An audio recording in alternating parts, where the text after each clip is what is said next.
कृष्ण जन्माष्टमीला असं म्हणतात की गायींचं दर्शन घ्यावं, कारण कृष्णाला गायी खूप आवडायच्या.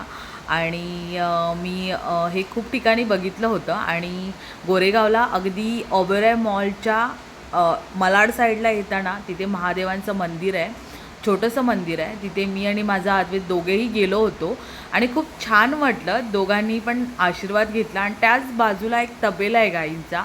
तिथे छोटी छोटी गायींची वासरू होती आणि माझा अद्वैत बघा किती छान एन्जॉय करतो त्यांच्याबरोबर.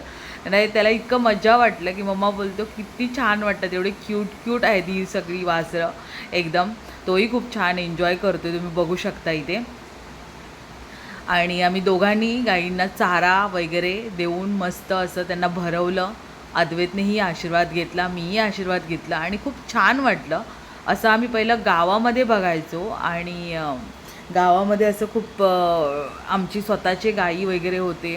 पण आता नाही आहेत, कारण गावी एवढे सगळे कोणी राहत नाही, तर नाही आहेत आता. पण गेल्यावरती आजोबांची वगैरे खूप आठवण येते, कारण आमच्या स्वतःच्या गायी वगैरे होत्या. तर ठीक आहे, ज्या आठवणी त्या आठवणी राहून गेल्या.